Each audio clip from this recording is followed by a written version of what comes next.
like Anna Achimowicz from Rock Dance Theater TV, Rebel Crush, and Band-Aid, Physiotherapy for Rockstars.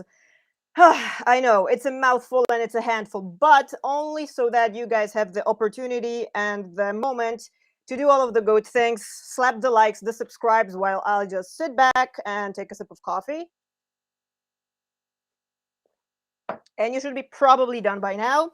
To get all of that out of the way, today we are strapping in for a cool rock and roll ride for Best Bass in the Books, because today we have two amazing guests, Joel McIver, which is a writer and author extraordinaire, editor for Bass Player magazine. And speaking of basses, the best bass in the books, see, already tongue-tied, is here, David Ellefson himself. Bass player, established musician, Grammy Award winning, filmmaker, producer, coffee maker, you name it, he does it. And today we're going to have a cool hangout talking about all things bass, current projects, current creativity, and a lot more. So if you're ready, let me introduce and have the guys come over to the studio. Welcome, David, and welcome, Joel. Hey, Anna. How are you? Hi, David. I'm good. Glad to see you. How you doing? I'm good. Yeah, thank you. Another cool series of Best Bass in the Books, and it's 11th of the 11th, Independence Day in Poland. So a slew of cool occasions. Happy Independence Day. Independence from what? I forgive me for not knowing this, but independence of the country, basically, because we have been off the map. Like, I was born in Poland, I was raised in California, San Diego, but Poland has been off the maps as a country for over 100 years. And when it regained independence, that's exactly the day that it happened on, in November. So since then, it's a huge celebration. It's basically like a kiss, only in red and white. People in the streets, I'm literally hearing basses across the river, a parade, and a lot of choppers and TV coverage on that. So I haven't been there. I've been busy with other things, setting up this among others, but I heard that it's quite fun. Nice. So essentially it's a Kiss concert today, which is great. Kind of, that's all I heard was Kiss concert. Exactly. And a lot of pyro and people just being berserk. Hey, speaking of which, speaking of Kiss, it's funny. This is Bill Aucoin. If people are wondering, it's not Charlie Brown, it's Bill Aucoin. He was the original manager for Kiss.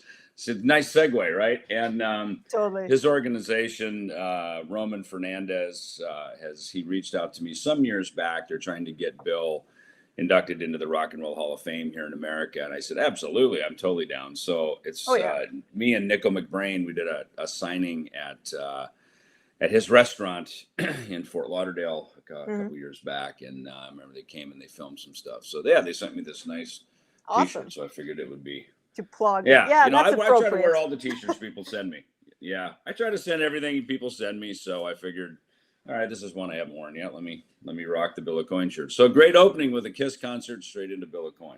I know, right? Like, that's just the beginning. We're just 3 minutes in, and even Joel McIver is not here yet. But speaking of, it's funny. Joel? Yeah, probably having coffee, which, to be honest, feels like almost a pandemic, because the last time we hang out was almost like a world lifetime pandemic ago. Last year in February, you were doing your Ellefson Coffee I did the coffee event.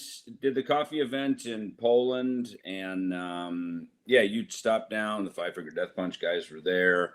The event was a lot of fun. It was packed. We've been doing a few of those. Speaking of social distancing, it was like this. Yeah. No, there's no social distancing. Yeah, that was pre-pandemic, of course. So that would have been probably February of 2020.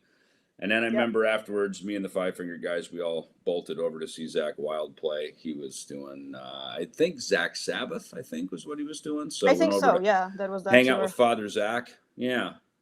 So good times in Poland. Totally.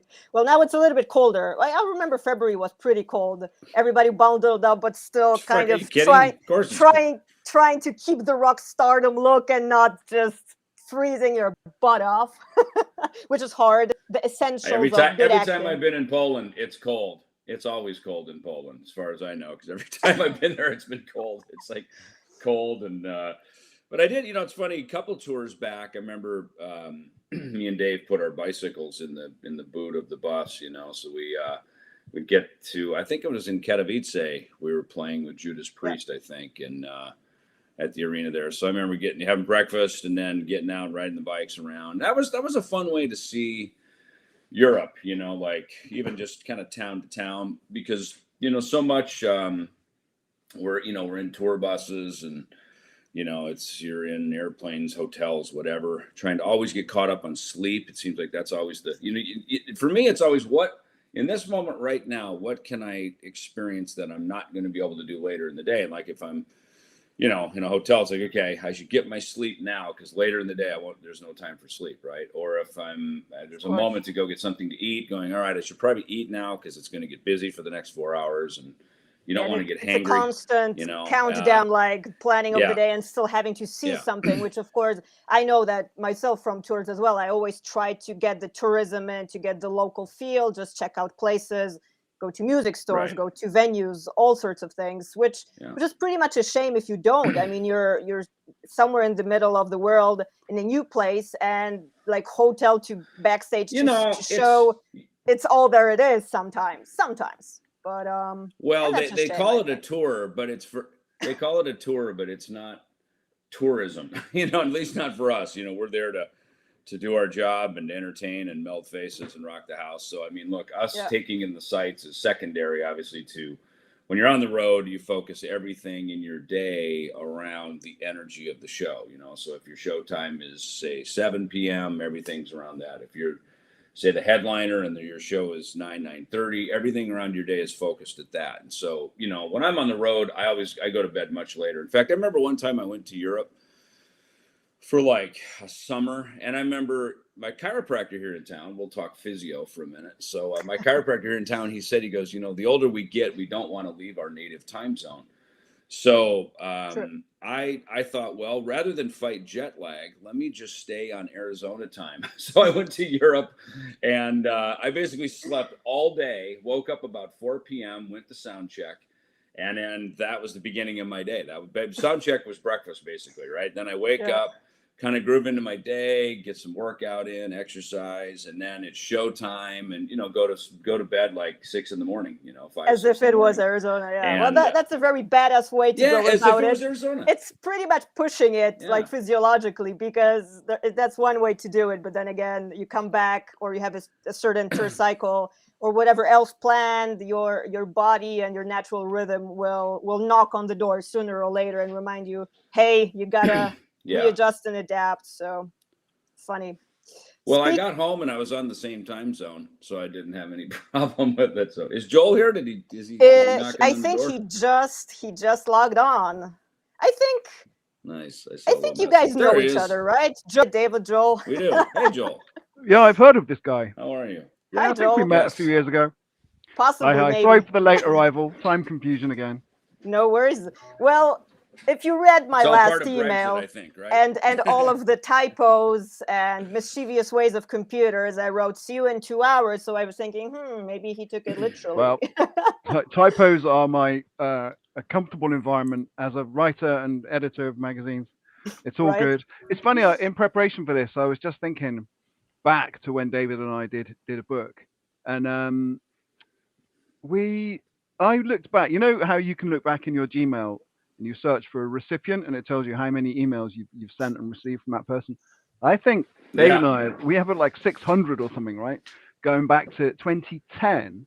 And what had happened was, sorry if I'm jumping ahead, Anna, before you were going to ask. He's talking about this book here. The mic is yours. Life with Death. Yeah, so actually David's second published book. Yeah, but the first one we worked on together. So it says here in my Gmail, on the 17th of June, 2010, right, 11 and a half years ago, I said, hey, David, and we were talking about, I had seen you at the Big Four in Poland, right? And I said, oh, have you ever considered writing an autobiography? Maybe. And you came back. And wait, that was in June? That was in June? It was right after the shows. I think I saw you in the first Big Four show in Poland, and I went home and dropped you a line saying nice to catch up, because we'd spoken a few times before. And I said, hey, how about doing a book? And so June 2010. And then that started a process. And in the end, I think the book came out in 2013, if I'm right. So that's actually not bad. As you guys, I know I've just worked with Frank Bello on his book, and it took 8 years from first suggestion to getting the book out. It was probably about the same time, actually. That is 2013, isn't it? Yeah. So there you go. So not bad, actually. That is not a bad ordeal to put you through. Yeah, it wasn't too long, it's funny. So refresh me on this. So I rejoined Megadeth. It was February 2010. We started the 20th anniversary Rust in Peace tour in March. That year, did that for a month. Went to South America for a month. Then the Big Four show started. And you're right, Poland was the very first one. That old airfield outside Warsaw. Is that big airfield? Yeah. Yep. Exactly. The military airfield, Bemovo. Yep. We were hanging there, and then it's funny. Okay, so that's when, because I remember you asked me, because Dave was writing his memoir, and it was funny because it was kind of popular for, I would call us younger rock stars to write our memoirs, because to me a memoir is like some, beloved elderly Hollywood icon sitting on their porch in their ranch in Montana, reflecting on Hollywood. They write their memoir. Right. To me, that's what it is. It's like on Golden Pond, right? That's right. So it became this trend, and Slash, in fact, I have Slash's book here. I remember I was at a rock and roll fantasy camp in probably 2000, God, what would that have been? 4 or 5 maybe. And he came out, he had just written his. And I think he was really the first of kind of our generation to write a memoir. And of course, what a fascinating story with Guns N' Roses and everything. And so I remember he wrote his, and it made sense. And I remember, Joel, we talked, I'm like, Dave was writing his, and I remember part of what you said is that, look, you and Dave are, you're the principals of Megadeth, you're the founding members, you're the literally the bookends of the story, right? And so I thought, it makes sense, to kind of hear from both of us on it. So it was a great idea. I had been somewhat on the road a little bit, but I had my job with Peavey. I was, my kids were real young, so I was kind of in the family groove at that time. So I'm like, what the hell am I going to talk about? My life's kind of boring. I just sit here in the office, work on the laptop, take the kids to soccer, where's the rock and roll in that? And I remember that was kind of our thing, as we did all these interviews over Skype. And then it was kind of this deciding moment. Okay, where does the book go from here? Does it go more rock and roll? Does it, I think we found the perfect balance of it. You kind of tell, here's the rock and roll tale. I did read the book several times. Kind of well, thank you. No, I appreciate it. So Joel,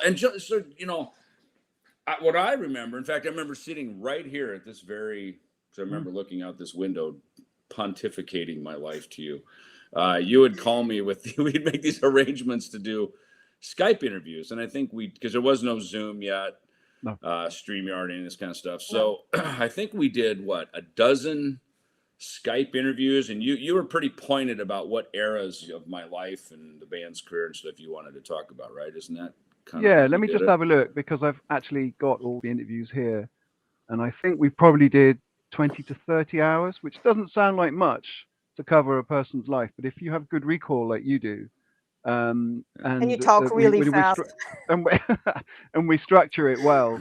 Oh, and also, Dave, you actually, normally when I do these books, and I am the co-writer, what that really means is I am the writer, but you actually wrote a couple of chapters yourself and sent them over, and we slotted them in. So it was a what's the word? A joint effort completely.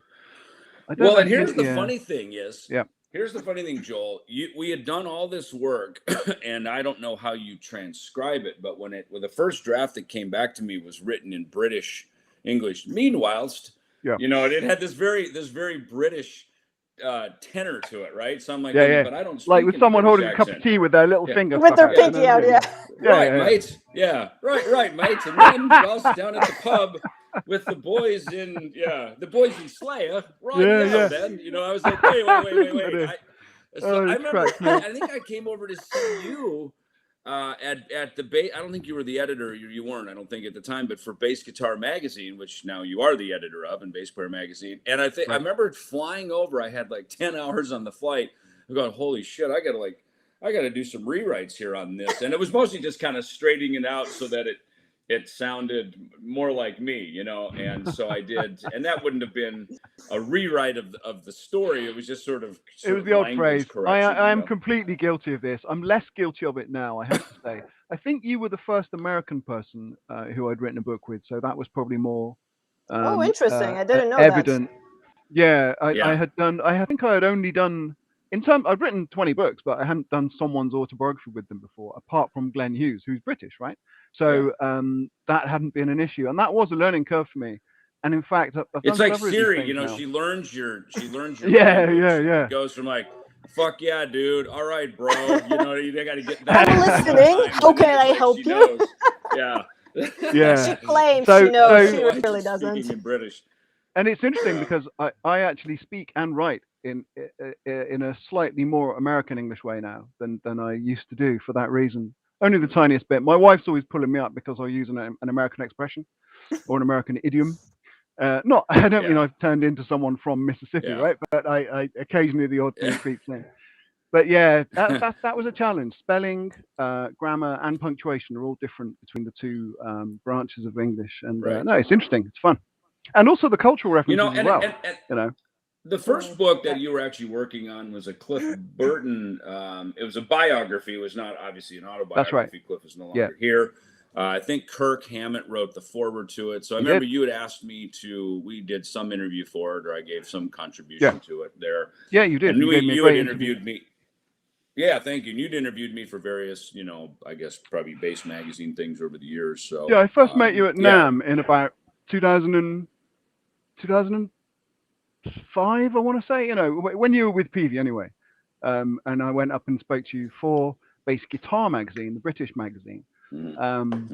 Because I was doing my report on NAMM that year, and then I think we must have done phone calls and stuff, and we exchanged. Yeah, I got a hold of you for the Cliff book, and then we met at the Big Four. So that was the sort of process of getting to know you. That's the trajectory. Yeah. Okay, so by now you've got four. No, that's fine. That's fine. You know what? I'm just gonna sit back, drink my coffee, and just listen to you guys.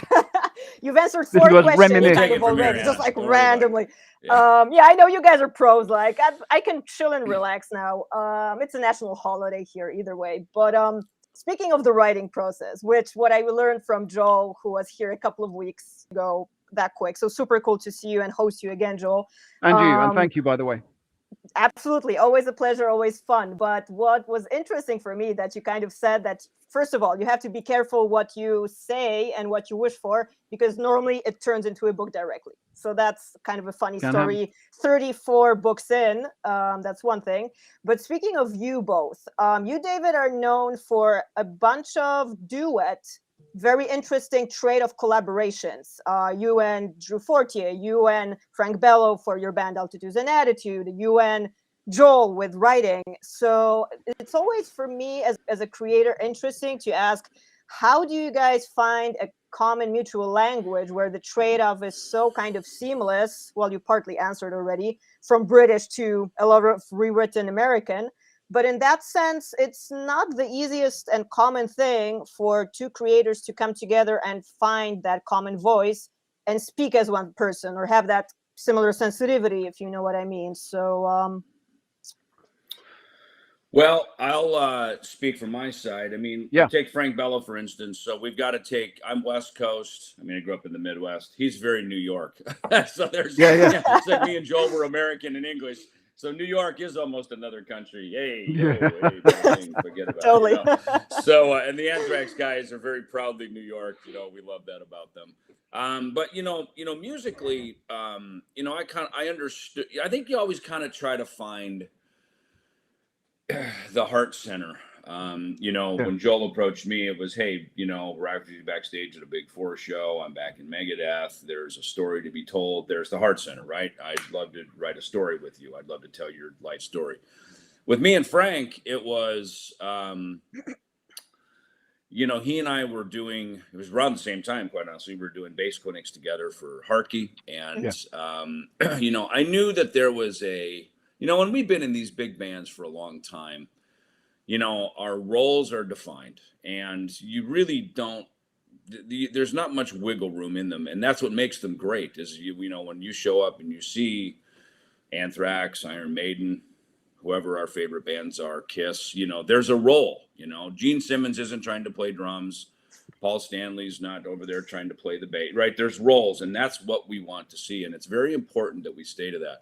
Now, on the inside, after many years, you know, those roles can be somewhat confining. They can be constricting, and people want to explore and try to do some other things, because as much as you are, you know, I'm David from Megadeth on one level, you know, and I always will be to my fans and to the public, you know, there's also other sides to me. There's other sides of Frank, not just of Anthrax. You know, he's always going to be Frank Bello of Anthrax. He just is. But there's other sides to all of us. I don't care who, to all of us, you know. So I think what happens is there's this thing about wanting to explore that. And that's about finding the partnership where you feel safe. Yeah.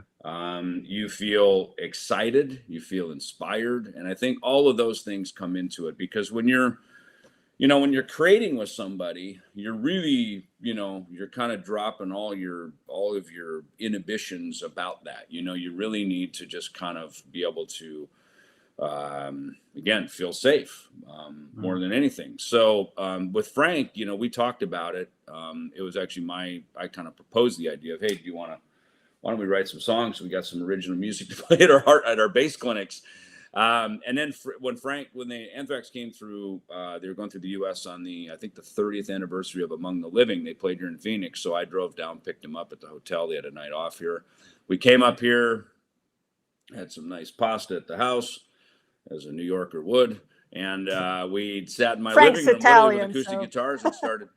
Yeah, exactly. We just started throwing ideas back and forth on acoustic guitars, and we had exchanged a few kind of, you know, MP3 emails back and forth. And that's where we started to find our common ground. I was bringing in kind of the heavier, riffier stuff. He was bringing in these just beautiful kind of folk songs almost, you know, Tell the World, Late, these things that were Booze and Cigarettes, kind of already written 3-minute songs. And I'm just going, okay, here's the Frank Bello that nobody else gets to see, you know, and as you know, and you know, it's funny, as a kid, you know, I remember, we'll go to Kiss for a minute, you know, and Gene and Paul have talked openly about this on various documentaries. You know, Ace Frehley, I guess at one point wanted to leave the band and go solo, and they said, no, don't leave the band, stay here, we'll put out 4 solo records, right? Which they did, I think, in 1978. The idea being, let's keep it together, but we'll collectively as a group also go out and explore on our own, in an effort to try to keep the thing from splitting apart. And that is a challenge, you know, because we all want to try to have this success, and then sometimes when we get it, there's more complexities to us than just having that success. And sometimes getting the success, if that isn't hard enough, keeping it is probably harder at some point. So for me, my collaborations that I've done, you know, the first 20 years of Megadeth, I didn't do anything. I wrote the book. I wrote Making Music Your Business, and I co-wrote a song with Flotsam and Jetsam when they were on MCA, and I produced a Hellstar record. And I think that was it. I did like literally 3 kind of outside collaborations. And I tried to find things that would in no way compete at all with Megadeth, and I don't think they did. You know, then I went through a season when I wasn't in the group, and that was kind of my time to go, okay, I'm going to go exploring, you know. I don't have to be that guy exclusively anymore. I'm not in that band, so I can go be whoever I want. And, you know, it's interesting. That's where Joel and I met. When I worked at Peavey, I probably made more contacts and relationships that have benefited me throughout my life since then than all the years before it. You know, because sometimes when you're a big rock star in a big rock group, you also live in a bubble. You know, you're somewhat protected by, you know, managers, tour managers. You roll kind of in your yellow submarine. It's a huge operation. It kind of has to be that intact. Well, people can't get to you. And I think what I learned in 2010, when I went back to Megadeth at that point is, you know, I'm a big boy. I can get out of the house on my own. I can get to the airport. I don't need someone clearly coddling over me all the time. I'm just not that person, you know, and I was not raised like that, and I don't like to be like that. I like to be more of a man on my own 2 feet where I can get out and do stuff. So the opportunity for me and Joel to hang out backstage, after, melting 100,000 faces and sit and bullshit about, hey, you want to do a book? I think I'm a guy that makes myself available to those opportunities. And I think that's the other part of it. And I think that was kind of what I did with Frank, is I sort of pulled him out of the cocoon a little bit. Like, dude, it's safe out here. Come on, it's cool. You're going to be okay. And, so those, I think that's kind of the overall, approach that I take with these things, with collaborations. It's funny, when I did come up to you at the Big Four and say, hey, David, remember me, Joel from Bass Guitar? I was actually really drunk. Because I remember that. Backstage, there was, like, they were handing out free girls, like, selling vodka or something. Yeah. So, giving vodka away. It was free. What was crazy about there was only there was only about 12 journalists there, Russian and they were vodka away. How can and they were giving us, well, I guess it was Polish vodka, right? I don't know, but so we were all, I assume, kind of staggering around, and we were all on cloud nine, high on adrenaline anyway because of the event, and none of us had slept, of course, because we had to get up at stupid o'clock to come to Poland. And then I saw you, and I thought, oh yeah, I'm going to talk to David, and I thought, he looks sober. The guy doesn't drink. He doesn't. He does not need some drunk English asshole coming at him when he's not just come off stage. Either way. Yeah. So see, that's the thing. Not only am I good at pulling people together, I'm good at getting away from drunk people too. So I can't have made too bad an impression, fortunately. But no, I remember that very clearly. I was really emotional that day. It was huge for me to see these four bands. Because I'm such a fan of each and every band. And if you remember, David, Ronnie James Dio had died the month before, so Anthrax did Heaven and Hell, right, with Frank doing that amazing part. You guys were absolutely on fire. I remember that day. You really, really destroyed it. And then and Slayer had put together this. I remember Kerry King saying to me, I put together a brutal set, like, because I think everyone was slightly trying to compete, who could be the heaviest. Yeah, of course. And it was a really we may set. be friends, but I'm telling you, when you take the stage, it's Battle of the Bands, man. Well, it should be, right? Friendship is over. Yeah, the strongest wins. This is music that you have to deliver, don't you, with conviction. Yeah. And then, of course, Metallica were just effortlessly amazing, and it was such a show. And the other thing, sorry, I know we're not really talking about this show, but it keeps coming to my mind. I don't know if you noticed, David, but the security at that show was terrible, right? A journalist like me could go anywhere, like into Hetfield's changing room. You know what I mean? It was ridiculous. Wow. And while that was fine and we can laugh about it, it was a bit of a worry, right? Yeah, right. The Dimebag thing hadn't been too long before, and it was just poorly managed, and whoever was looking after the event in that aspect was not doing a very good job at all. But fortunately, there were only about 10 of us there, a very small number of non-musicians. So it was fine. But I remember being amazed at the sort of lax security at this event where all these... Well, I remember being on stage, and that was one of those shows because it was literally an open field. Like you said, it was an airstrip. Yeah. And so, like a military airstrip or something. And looking out, and it's one of those shows, kind of like Download in the UK, except that there's a little bit of a hill at the back. But this one in particular, I mean, you can't see the back of the crowd where it ends at 100,000 people. I mean, you can almost start to see the curvature of the earth. It's like that big, right? And I remember equal distribution. The agent. Right. I remember asking the agent or our tour manager, somebody, I just said, like, went over to the side of the stage in between. So I said, how many fucking people are out here? And he said, they stopped counting at 100,000. They're just letting people in now, And it was just, it's just come on in, if you're anywhere in the area, come on over. And it was just, it really was incredible. And what's funny is that the local band who were opening was Behemoth, right? Who are now much bigger than they were then. And I remember looking at them. Huge. Broad daylight, there was 3 of them on stage on this massive stage, and I love that band, believe me, but they were slightly out of place, I think, with all these American thrashers, but nonetheless, Yeah. Speaking of Behemoth, so go ahead, Anna. No, go ahead, David. Well, no, I just wanted to interject we played. There's a delay. You're the host. You take it. No, speaking of Behemoth, huge fan as well. But that kind of brings me back to pre-pandemic time because this mug actually happens to be from the gig where Behemoth played with Slipknot, and I was working with the guys on the European tour, so that kind of brings a tear to my eye before the world shut down.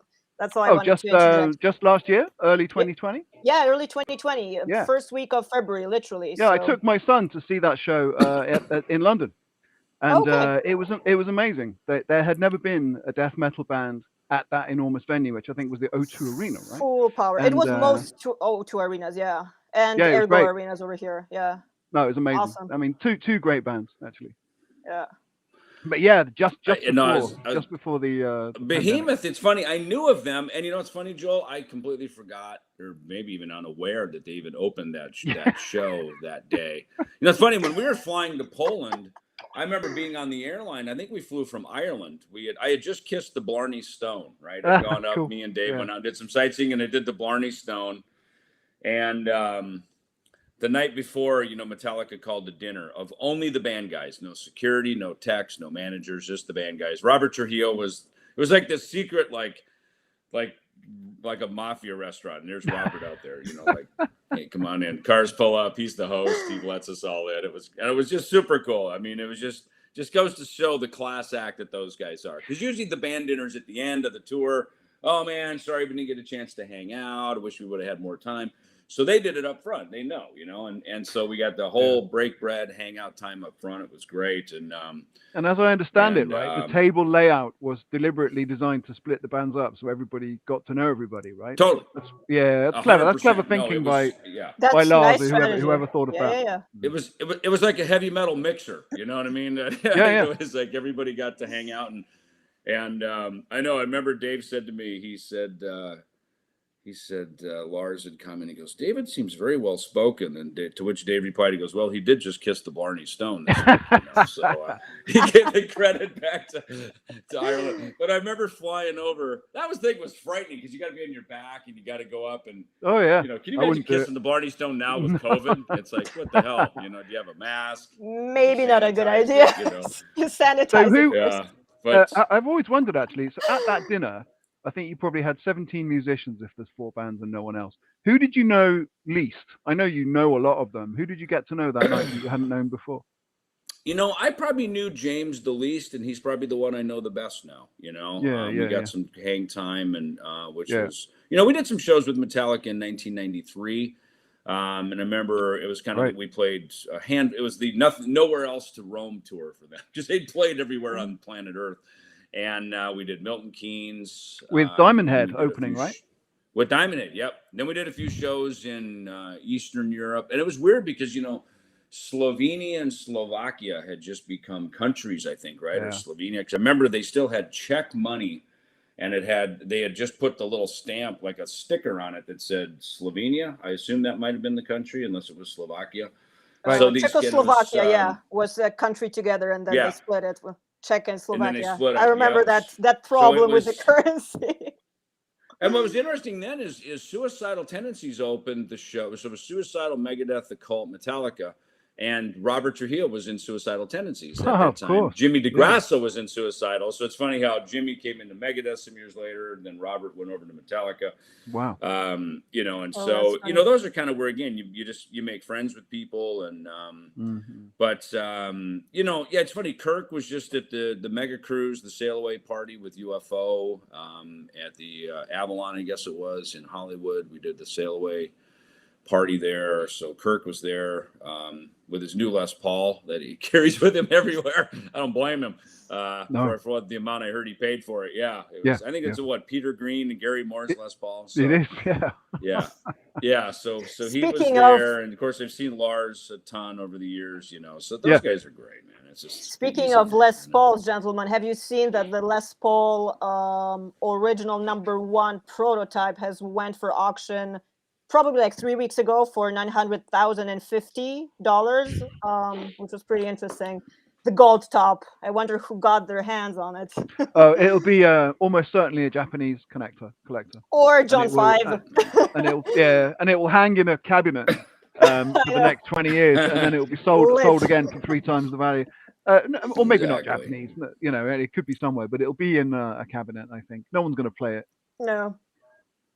Although maybe, well, David, you happen to be actually a pretty, which people don't know about. You're a pretty kick-ass, dynamic guitar player yourself. You're known for being a bass player I legend, am but pretty good. you do play a multitude of I am pretty instruments good. But I aside of tell you that. what, here's the new beast I just got is my PV 1981 PV T40. Look at that. Awesome. We should probably write about this in Bass Player Magazine. It's so We should, freaking yeah. godlike. Well, You know, so Is here's the funny thing about this. So Joel, let's do I'm it. gonna- here, I don't know if you can. Thank you. And it's funny, I played into this little Marshall microstack. I went on a Marshall microstack buying binge over the summer. So I got like, I remember there's a time in Megadeth we had 3 of them, right? So we had 2 guitar microstacks, there's a bass microstack, and there was a period in the late 1988, Slash had just come off Appetite for Destruction. We had just seen them at Donington in '88, right, when they played before us. So Slash, he had a red one, so we brought the red one over to my apartment. In my apartment, we had this massive wall of 4 microstacks, right? Slash's red one. I think mine was gray. The bass one was gray, and then Dave and Jeff Young each had one. So we had like this awesome. So I'm kind of trying to recreate 1988 in my my house. So I keep my but they sound great. They've got a great. That does sound great. Are you going through a preamp of some sort? Yeah, no, I'm just driving straight into the microstack over there, and it just with a little bit of gain. Is that bass heavy, David? Is it a heavy bass? It is heavy. It's as heavy. Yeah, as they're famous, aren't they? So Look at the bridge. Solid body. I know. Look at that. Yeah. I mean, size of that bridge. And I know it's an 81. I don't even know what all the knobs do. I just started messing with them today. You know, sometimes I'll get it to where it sounds good, and I just don't want to touch it. But man, the neck is great. It's got a great case. It's got one feature on it here. Oh, I see what it is. It's got this one feature right here where I think there's a tool you put in it, and it can actually change the tilt of the neck. Oh, wow. Nice. So off of the body, which was pretty, so you don't have to put shims under it. I think it's like an auto tilt. You know, PV, and again, I worked there for a few years doing artist relations and got involved in some product design stuff with them. Man, they are so forward thinking.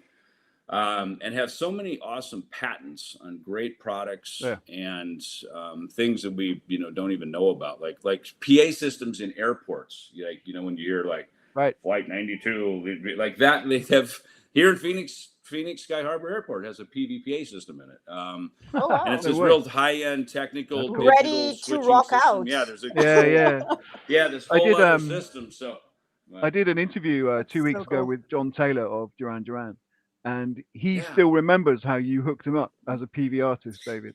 Yes. It's probably in the 9. Well, obviously it was when you were out of Megadeth, so it must be 2012 or 2013 or something. Yeah, it was about before. 20, sorry, like 2008. Yeah, 2009, 2008 or 9. Yeah, it was nice. And John is great. I mean, John is such a cool guy. He's a sweetheart. And he said to me, he goes, David, it really doesn't matter what bass I play, because music is about fashion.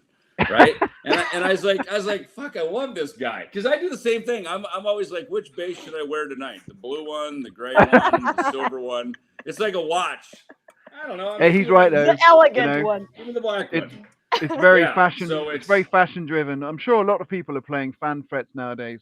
Not because they're great, but because they're not fashion, even knowing why. For sure. Because they're fashion. And I love those things. I think they're great. But I guarantee you, fashion is driving a lot of people's choices with those things. Well, I can attest to that because I'm a woman, and if I like it visually, it rocks for me. I mean, I don't know if you have that too, but there's something appealing about an instrument that if it looks cool, it's just you grab it. You have the feeling that it pulls you in. So. Yeah, totally. Well, it's funny. I learned that years ago when I was a kid. It's like I had a Gibson EBO, and I got it because I begged my mom to buy it for me. It was $150. We bought it out of a local newspaper because on the back of Kiss Alive, it said, Kiss use Gibson guitars because they want the best, right? Yeah, Gibson guitars and Pearl drums. I'm like, well, if they use them, then I got to get one. So I got one. Didn't sound at all like Gene Simmons. I was very disappointed. As you know, the EBO has a very different sound. Oh, yeah. And of course, I didn't have a wall of SVTs to play it through either, but I had a little Fender, like 112 amp. But, it's funny. I realized I'd always want to put it away. Like I'd polish it down. I'd put it away because it was this precious piece, Oh, yeah. But I thought, it dawned on me like when I have it available and maybe the case is open and I have it available to me, I play it more, and I want it, and I see it, and it's just like that now. I walk past, out here in the house, and I'll keep the doors open, and I look in, and I see some basses and some guitars and stuff I have here, and I've got a few out in the, I don't know, there's probably 15 guitars just laying around the house, and it's nice because it's like when they're laying there, I just sit down and pick them up. I'll sit down and just sit at the piano and play, and as opposed to like putting them all away. I'm not a collector. I have a collection of instruments because I just acquired them, but I play them all. And if I don't play them, I get rid of them. I'll gift them to people. Tools of the trade. Yeah, and then again, they are there to be used. They are there to produce music. And for like an educational standpoint, which we were actually talking last time with Joel, because Joel, you teach at BIM, among others, like as a regular, like study course. David, you do a multitude of bass clinics and appearances where you do educate through not only presentation, you talk about gear, you talk about your music path and career and what inspired you first, but at the same time, they are there to kind of not only inspire and tweak the creativity, but also keep that, in a way, I don't want to say discipline, because that's kind of a gnarly school-related word, but you do have that in the back of your mind that your body reaches for it. If you see it and it's in your consciousnness, you kind of tend to gravitate towards it, either practice or creation or try a riff or writing, which changes pretty much everything in terms of attitude.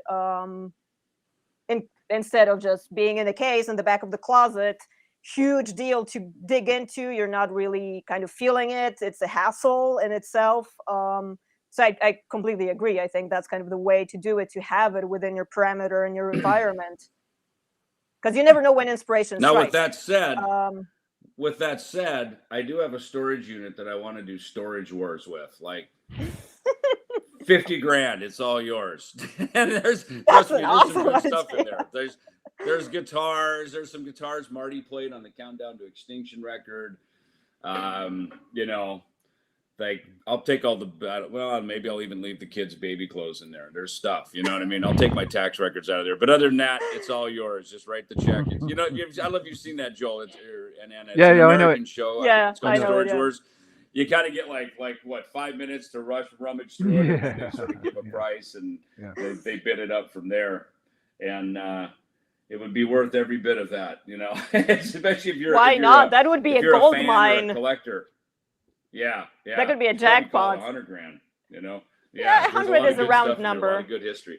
But the thing of it is after a while, we even did this with Megadeth in the late 90s. Where the trucking company here, Stage Call, they got big warehouses and you store your gear there, and we had just stuff. I mean, Harkey cabinets, missing speakers.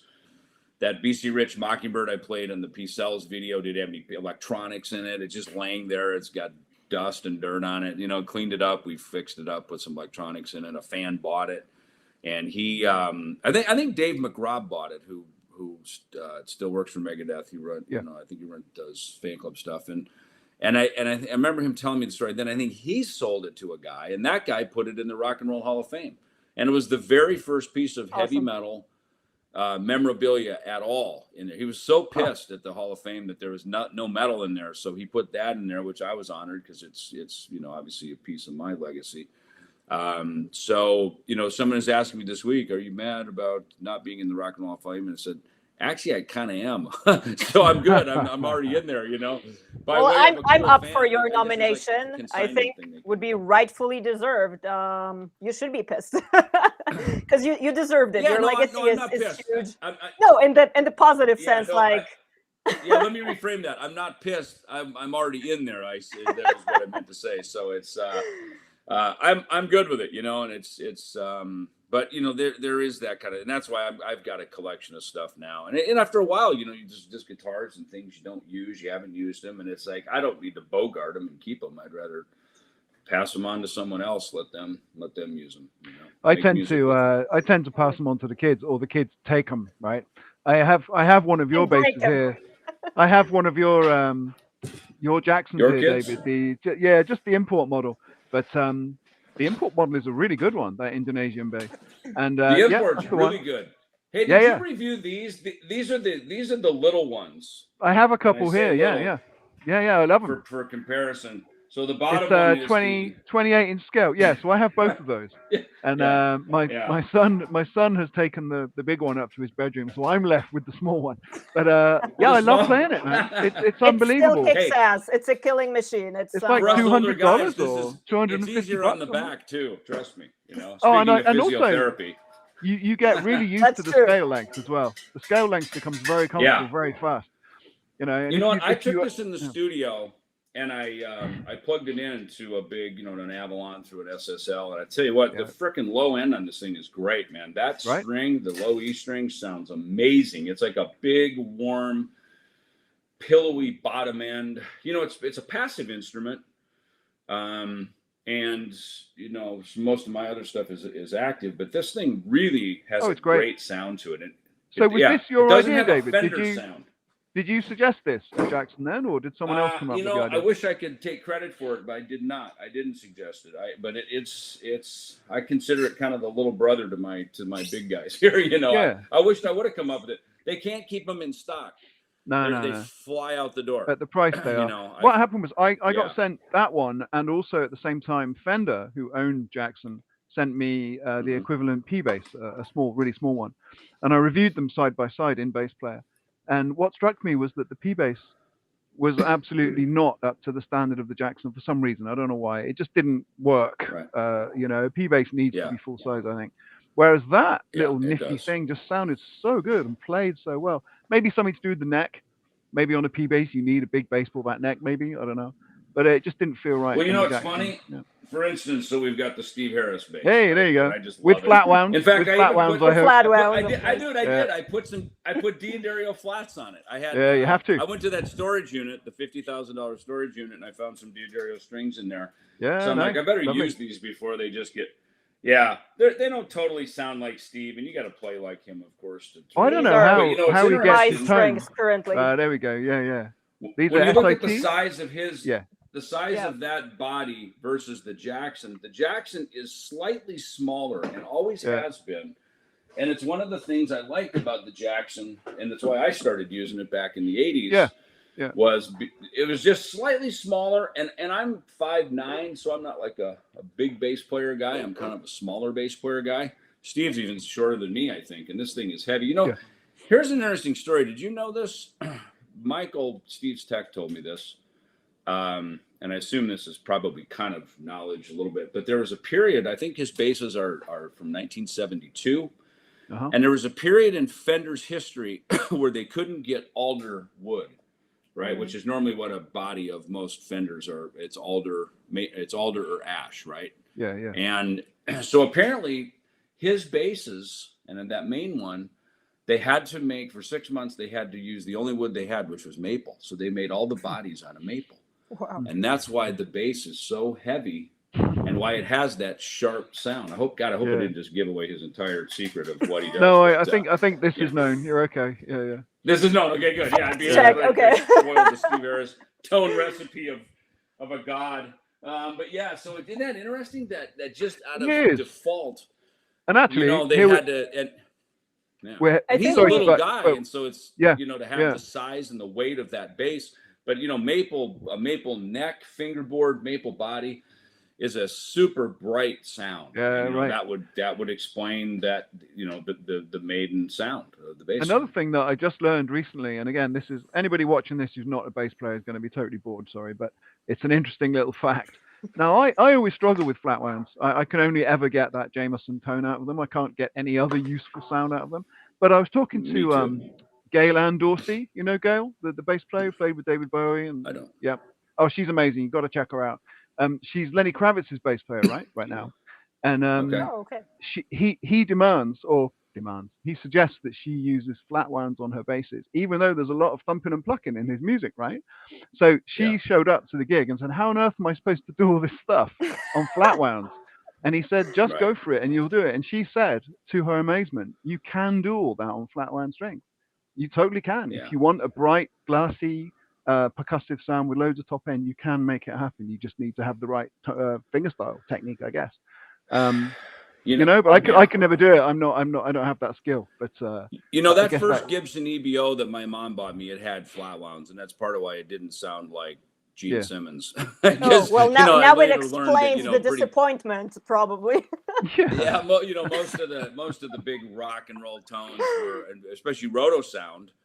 They were the ones. But I used Roto Sound back in, I guess probably starting on P-Cell, So Far So Good So What, kind of through up into the Countdown era. Then I used some Dean Markley's for a bit, which I really liked, and then I happened to switch over to Diodario for a bunch of years, and now I use SIT. So I've used a lot of different stuff over the years, and the Roto Another Sounds. Shameless plug, which is what I have on. Yeah, there you go. Thank you. The bass that was just featured on the Humble article that Joel did about playing safe, the physiotherapist approach that I have. It was a great interview you did. Comes all full circle. Yeah. Well, I figured. Thank you, Joel. By the way, very gracious of you. I appreciate it, especially being amongst the slew of amazing bass players and just living legends like David, yourself being featured and on the cover multiple times. But what's interesting, I think now we have like two more ideas for features featuring your mini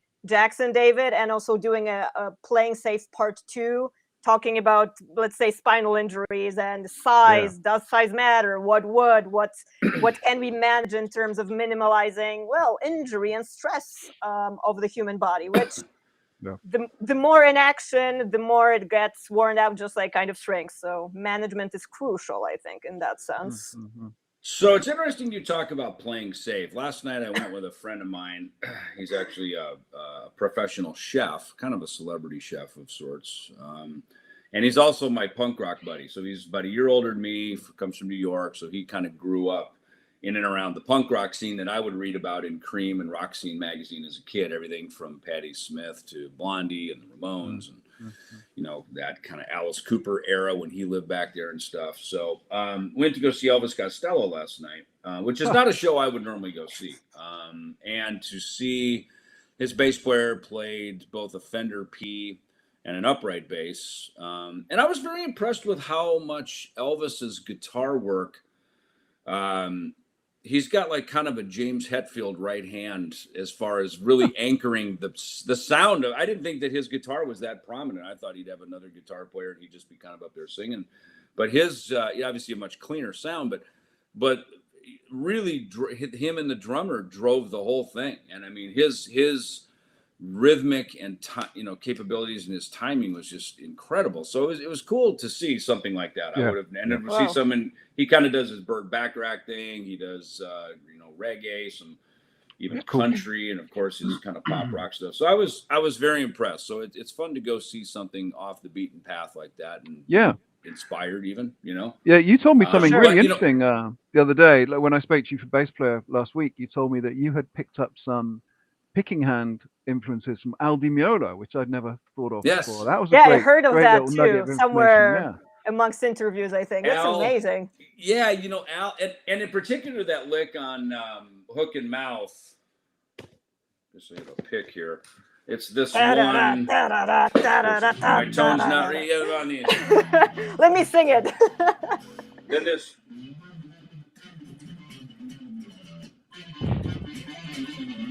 There it is. That lick right there. God, it's easier with distortion. That lick was all because it's all that the lick I kind of copped a Stanley Clarke notation on it, but the actual picking of it is a complete rip off of my influence from Al Di Meola because of that really staccato tight thing that he does. Is that that's exact. And I had a very clean tone on it. I had that Jackson. In fact, this bass is the reason we created it. It's an exact replica of that very first bass Grover Jackson made for me in 1987, which is what I recorded the So Far So Good So What record with, into a Gallion Kruger 800 RB, into the I think a Harkey 15 and a Harkey 410 cabinet. And they were all aluminum speakers at the time. So yeah, I could really get my Di Meola going, and which you never know where the inspiration's going to come from. No, that was great. I never thought of that. That was great. Yeah, me neither. Because you're of course known for so much speed playing, super precise, a lot of palm muting, a lot of action and movement up and down the neck. But at the same time, you do these finger and fret crossovers. You use a lot of harmonics. You use all of these like melodic elements to the bass that kind of brings it and pops it out as a beautiful melodic lead instrument. So coming back to your times in Minnesota, growing up in Jackson, did you immediately grabbing the bass, did you already think about the bass as a support instrument, or did you think about it as a lead instrument? Because anywhere in your catalog that I'm familiar with, and for sure Joel knows more and deep cuts and all that, you always cut through and you always stand out.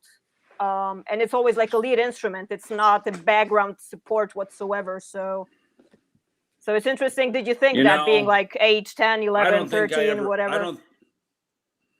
I don't think I ever thought about it. I think it was just what you said. Okay. Always stand out. I think that was the main line. Just always stand out. It's a bumper sticker of the evening. Band, always stand out. Yeah, just always stand out. You know, and the funny thing is as a probably a young, teenager, young man, whatever. It's wherever you feel comfortable. As soon as I put a bass on, I felt comfortable, and that helped me stand out. You know what I mean? That got me to the front of the stage. If I was singing in choir, which I did, or playing tenor saxophone in the orchestra band, that instrument, those things didn't make me want to stand out, But when I put the bass on, that made me go to the front of the stage. In fact, there was a high school lyceum that we did. I was probably about 16 or so, because my dad helped me buy a BC Rich Mockingbird. I remember it was $900. I bought it for $950. I think I bought it from Ed Roman. And remember Ed Roman Guitars? He had a spot in Vegas, but before that, he had a company out of Danbury, Connecticut called East Coast Sound, and I bought some PA stuff, much stuff from him. And it's funny because I was on a vacation and I saw the PVT 40, and I liked it. And it was $240. And my dad, he saw me playing it in his music store, and he goes, "Do you like that bass?" I said, "I do. It's pretty cool." And I remember Journey had just started. Ross Valerie was playing one, because Journey were kind of big PV guys. And he said, "Is that the bass you really want?" And I went, "Well, the bass I really want is a BC Rich Mockingbird." And he goes, "How much is that?" And I was like, "Oh shit, here comes the money, the money talk, And I was like, a round figure, $900, one of those. But it was funny. He said to me, he goes, "Well, then why don't we just go buy that one? Because I'd rather see you spend more money and buy right the first time. Because if you buy this one and spend $240, you're going to still always want the $900 one." I was like, "Wow, that was cool." So that was kind of my money education talk with my dad. Yeah, that's good. That's good. So I bought the Mockingbird, and I tell you what, that Mockingbird, it helped me want to stand out. So we played this jazz band lyceum for the high school one day, and I had a bass solo, and I was slapping and popping, and kind of, again, I was probably, I guess, Electric Rendezvous El Di Meola wasn't out yet, because, starting to hear, Spyro Gyra and, other, jazz fusion kind of stuff, and paying, popping and slapping was real popular back at that point. So I just went for it, and I walked to the front of the stage and just started throwing down and shredding the solo. And it's funny because I have high school classmates that still come up to me and go, "Man, I remember that jazz concert. You were out downstage," or they didn't say downstage, but on the front of the stage ripping, And I think that is it. The bass allowed me to stand out, and whether it be with a book, a signature string, making records, tour in the world, whatever, it's the thing that got me out, and it brought me out of my shell. And these podcasts and this stuff, that's all we're doing, is really just kind of talking about the history of this. And Joel, you've been wonderful and always reaching out to me to, hey, let's bring that story out, and so that's what we do, right? So even today, this podcast, Anna, so thank you. You're very welcome. The pleasure is all mine, actually, because Joel kind of told me about his inspirations and influences. Well, based on the books, you're the man kind of that we're speaking about, which is you, David. You're the cause of all these things, because you happen to also be one of the influences, the main ones for me grabbing the bass. So it kind of comes all circle. So it's all Glad on to you. Be of help. Thank you so much. Yeah. Hey, we're all inspired by somebody else, you know. That's how it is, you know. So True. right. True. Speaking of inspirations, what is your gear that you just recently recorded and released the Lucid self-titled album? Which gear did you use for that? I'm curious because it sounds You know, killer. the It sounds Lucid. awesome. Yeah, thank you. You know, that is my Spectre NS2. It's a pre-Kramer. I think it's like a 1981, and it's very low serial number, like a 133 or something. It's really a low Wow. or whatever it is. It's some low number. Yeah.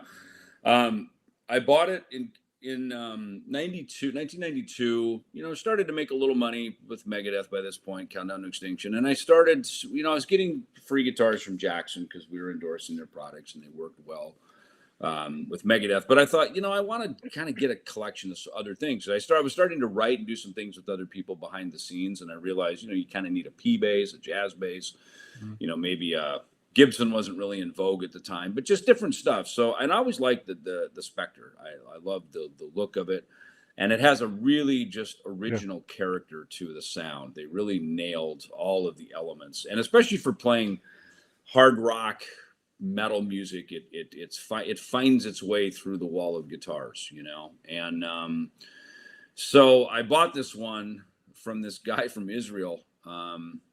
And I remember it was at the car wash on Ventura and Van Nuys Boulevard. It was like a drug deal in the back of our cars. We're buying a bass out of the newspaper. Yeah, exactly. It felt very covert, like, you know.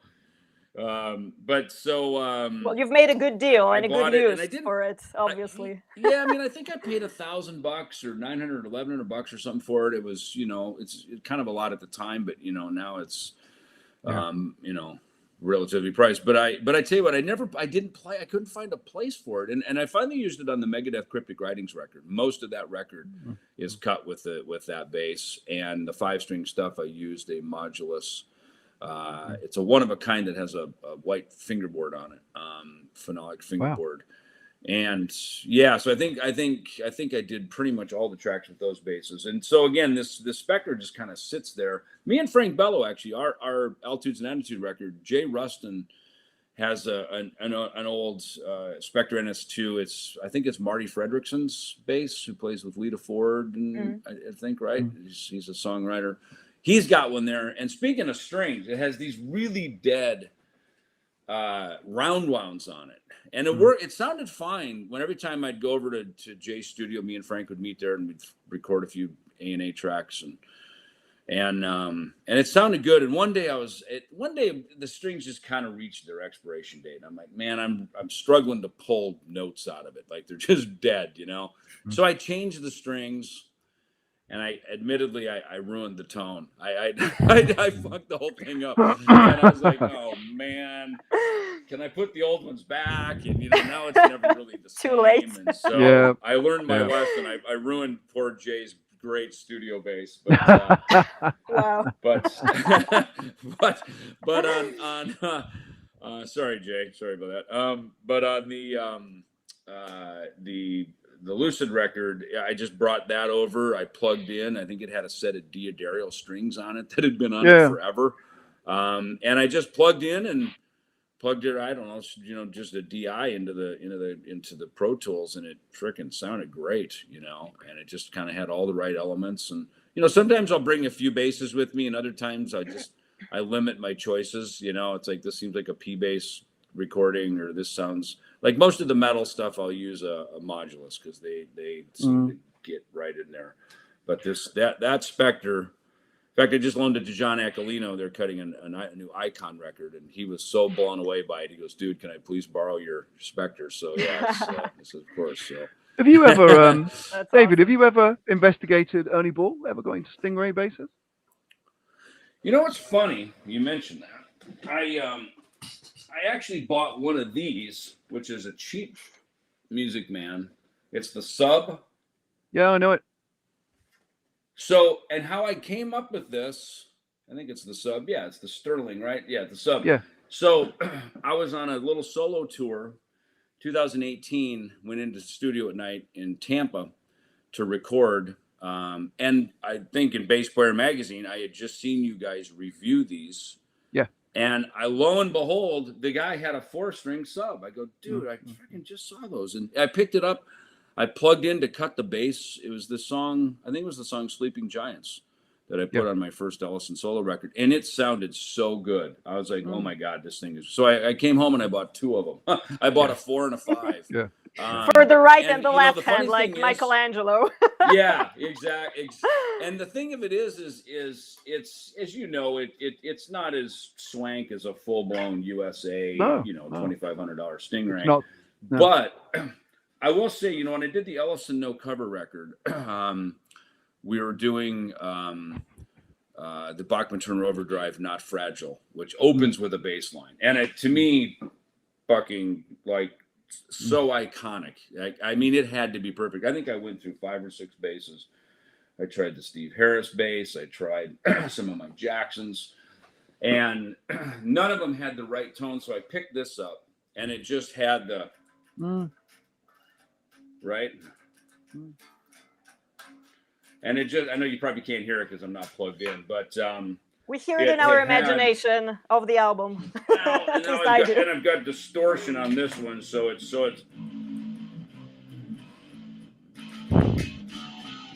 and it's distorted, so that's not the right thing. But the reason that I chose this bass is because it doesn't have any fret noise. It seemed like a lot of the other basses, they had just a little bit of fret rattle. And Fred Turner, I'm sure when they recorded Not Fragile in 1974, for sure those were flat wound strings. I mean, that's all that there was back in that day. So I had to try to get this, and that might have been why I actually put those Diodarios on the Steve Harris bass, was to try to get that flat wound sound for that track. I think that's actually why I put the flat wounds on there. And it just didn't work. The bass had some dead spots in areas that I needed the notes to punch, and it just is what it is. And that's what you do when you go in the studio to record something that you play every night live. Fucking sounds great on the big stage. You bring it in the studio, it's like, it's missing a little bit of this low end, or it's there's something rattling, or you know what I mean. If for whatever reason it just doesn't seem to be the right tool, so. Yes, I have 2. I have this one, and that's great. And I'm glad actually that I totally appreciate that you investigated the affordable version. In Bass Player magazine, I'm pushing editorially towards covering affordable stuff for 2 reasons. One, because there's a worldwide recession, right? And secondly, because manufacturing technology has improved now to the point where you have a great chance of getting a really decent playable instrument for under, what, $400? Well, this is made in Indonesia, right? And my Jackson imports are all now made in Indonesia, and they're great. I mean, I got to tell you, like this silver one here, I pick it up. Even the black, the 30th anniversary Rust in Peace bass. I mean, this is far superior to the original one we made in 1990 for me to play the Rust in Peace tour. I mean, that thing had its struggles because they didn't have a bridge. I think we had to use some Goto bridge that just was not really. I mean, we were trying to find parts to make this bass, because we took basically a 4-string, widened the neck a little, added the extra tuner. We had Jackson. These are proper EMG 5-string pickups at the time. They only made 4-string pickups, so we took this P pickup and just spread it out wider, so it never really did get the low B string right. It you know what I mean? It was I struggled. I fought with that bass every night when I played it, and it was the only one I had. And it took Jackson, I think, like another 2 or 3 years to make me a second one. And so it you're right. The technology of all of these things built, and instead, PT Court, who's in Indonesia, who makes most of these things for everybody. Yep. Their capacity is huge. Their ability to make great products at a really affordable price. I agree. I mean, this one does everything I need it to. As much, it's funny, when I grew up in Jackson, they had there was a music store there, and they had. It's where I bought a lot of my vinyl, AC/DC and the Sex Pistols and all my Judas Priest on my records, right? But they also carried a small offering of the brand new Music Man line at that time, right? And the Stingray. There's a Stingray I wanted. I'd walk in there every day after school, and I just like bow to the thing, and it was like $700 or $800, which was about $400 more than I had, right? So I ended up buying a red used Rickenbacker for about $400, and right. And it I loved it because a lot of my heroes, Geddy, the guy in Atlanta Rhythm Section, long list. Long list. That's an episode 2 or 3. And you know what I realized now after I sold it, because somebody sent me a picture of it, because I put a mirrored pick guard. Remember Schecter? I don't know if over there, but here in America, Schecter, before they became the guitar company that they are, they were kind of a parts company. Like you could buy parts out of their catalog, and I always wanted to build like a P bass with Schecter parts. So I bought they had a Ricky mirrored pick guard that I bought, and I put it on there. So it kind of changed the look of it. It had I put a brass nut on it. This is all the kind of cool stuff in the late 70s and the early 90s. Like, oh, wow, you get a brass nut and then it'll really have sustain, Not that I needed sustain as a kid in a rock band, Right, but you never know. But I would do this. I'd rip my guitars apart, and that's what I saw Eddie Van Halen doing. And I'm like, well, fuck, he does it. Like I can do it. I live on a farm. I got tools. I'll rip my stuff apart, And exactly. But I remember I saw a picture of that bass recently, and it was the Ricky that had the checkerboard outline around it, and that was a very rare and valuable bass. And I'm just like, fuck, I should have never sold. I don't even know why I sold it. And even that first EBO, I have no idea where that freaking bass went. I remember most things in my life. That one I don't remember. I don't know where it went. I don't know what happened to it. Who got it? It just sort of vanished. It's probably in the barn still, on the old farm. Yes, probably still somewhere in the back in the cellar. What is the farm still in the family? Reminding me, I'll go look for it. David, out of interest, is the farm still in the family? It is. Yep. Right, cool. It is. Yep. We still have. Yeah, that family farm. It's funny. I found the chest. There's a chest out in the shed, the main kind of shed there. It's on the farm that I grew up on, and it's dated. I think it's 1886, and it's actually in pretty good shape. It's blue. It's kind of blue like this, and it's got like a rat ate through one part of it. But it's the original steamer trunk that came over on the ship with the first Ellefson family, and who bought that first farm there. And they had. I've learned a lot, because fortunately my dad had his uncle write down the Ellefson family history, and we have it from the 1600s to 1979, and it's very detailed. It's very chronological. And I realized most of the Ellefsons, after they graduated school or whatever they did, they went to California. So now I know why my dad supported me going to California. It was kind of like that was our pilgrimage, our rite of passage, to go to California. And he didn't get to do that. He went out there on vacation, but he didn't really get to do that. And he had to kind of take over the farm. And he wasn't really a farmer. He was more of an architect and a businessman.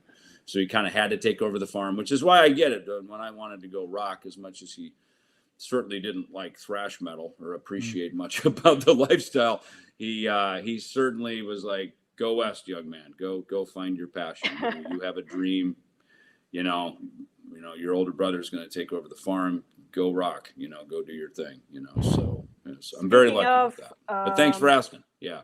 I actually wanted to reference that also and ask about that too. Thank you, Joe, for doing the work for me. I feel so relaxed on my own podcast. This is awesome. I need to have you guys more often. I can just chill. But I know that looking at the schedule, we have to wrap up pretty soon because we have places to attend. But David, do you think that you can say that your success and your incredible music legacy comes and derives kind of from the moment of working ethic at the farm as a kid, waking up, suiting up, just doing the work to have crops, to have, kind of a prize for hard work and within the cycle. Probably. In fact, I remember, Joel, we used some verbiage in the book. Something like, my dad would suffer no fool, for sort of the childish, anarchic, rebellious ways of rock and roll. My dad, as much as he loved my creative passion and that I beat to a different drum, because again, he did too, and he didn't get to go explore his passions. He wanted me to go, pursue that. So yeah, to some degree there was, and it made it hard to rebel, because I didn't really have anything to rebel against. My parents are supportive. I gigged around town. People saw that I had some talent and had a passion for it, so they supported me. And except for a couple of episodes where I, got in trouble with a little bit of alcohol and drinking, and they were minor infractions. But outside of those couple little things, I really didn't get in any trouble. I tried to pay attention, be a reasonable B student in school, and I could have been I was an A student when I even cared and tried it all. I was a decent student. And in fact, even my band instructor, because he knew that I liked playing bass, and he let me play bass in jazz band. But in order to play bass in jazz band, I still had to play the tenor sax in orchestra band. And he goes, look, I know you don't want to be a sax player. Just get a passing grade, practice just enough, care just enough to get a passing grade, and I can let you. That's what I did with because he loved that. Right. So, you know what I mean? So it's, people bend some rules to say, look, we know where your heart is, we're good with that, but you got to just play the game enough to do it. And I learned that that's a big part of this too, is not that life is a game, but there are some things that there are. It's like, being in bands, it's like, hey, you're not going to get it to do everything your way because you're part of a group. So, do it the group's way, and there's always a boss, there's a leader. I've been under a boss. I've been the boss. I've been all of it, and it's so you read the room. That's the main thing. When people walk in going my way or the highway, and it's sort of like just pull back. You know what I mean? Like just learn how to get along with people. And enjoy the ride. Be glad for the successes and the opportunities you have. Maximize those opportunities, and if you can't do what you want to do over there, do what you do over there, and then come over here and do what you want. Yeah, you can have both. Yeah. You can do all of it. I remember, David, you said something to me, and it's in the book, and it's like, I can't remember. You'll know the wording, but it's something like you'll say yes to someone if you like the people and you like the music, right? Those are the two criteria, right? Which I always really liked. And actually, when I do book deals, right, with people, I think of that, and I think, do I like the person and do I like the deal? I guess, I suppose. Do I like where the book is going?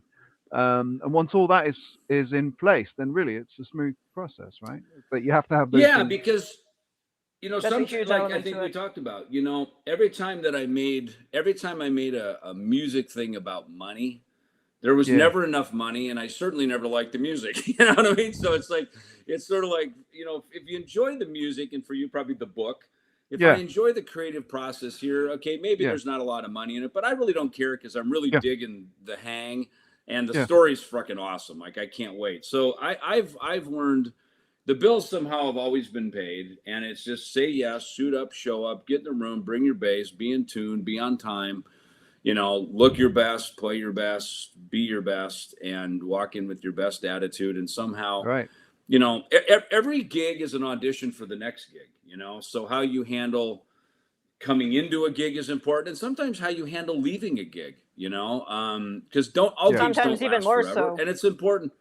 Yeah, so how you depart, or if there's a falling out and it doesn't work, it's like you don't. I remember Vinny Appice saying that because he's talking about, I think, Black Sabbath and stuff. He goes, some people just fight their way out the door rather than just accepting, that was then and it's over. And in fact, even, my friend Drew, who's the guitar player in the Lucid, we were talking about some stuff, and, it's sort of like, don't be sad it's over. Be glad it ever even happened. You know what I mean? It's like, sometimes when you look at that, it's like, yeah, that was pretty cool. Whatever it is, whether it's a relationship, a band, a book, whatever, just be glad it even happened, man, and enjoy what was there and move on to the next one. There's going to be more, People should learn more about how to handle relationships ending, because that's an interesting book, actually. Because if you crash and burn, any situation where you crash and burn and there's chaos and debris, no one looks good. I was talking to my daughter, actually, who's a teenager, and she was in the process of splitting up from her boyfriend, and that's never easy, right? Especially for a kid. And the only way I could really help her was to say, look, make sure that you look back on this time and know that you said the right thing and did the right thing, right? Don't look back and regret what you said. That doesn't mean holding stuff back that needs to be said or being dishonest. It just means make sure that when you look back, you can hold your head up and say, I did it right. And I think that's useful advice in business and at any stage of your life, as well as just with your friends. You know, things do end, and there's a way to manage that ending. But I think a lot of people don't know that and aren't equipped to do that. Right. And that's something I think people could think about. Yeah, you're right. There's the next book. And some... Go ahead, Anna. No, I just wanted to say that everything ends because it's a natural cycle. Something ends so that something new can start and develop. But to do it in a human way and in a respectful way is something that I think in any situation, as you both just said, can learn, because there is a way to do it. You just leave the best of memories, the positive elements, and everything else. You don't. You just leave that out. Why thrive on that? Because that kind of energy and drive is the next step, so to speak. So it all depends on the attitude. Fear, right? We're afraid of letting go of something because, you know, it's like swinging through the jungle on the vine. You know what I mean? It's better. You feel better when you got two vines, and sometimes you just don't. It's like, oh shit, you're and you know, it's like until you leave the planet and it's over, there's always going to be another vine. So just keep swinging. You know what I mean? Just keep going, and you'll George of the Jungle, man. You'll get through it. Nicely put. You know, there it is. Yeah. And also, as a choreographic perspective, letting go is just one action of muscles. So it's as simple as that. There you go. There you go. I think that's a good place to end, if you don't mind.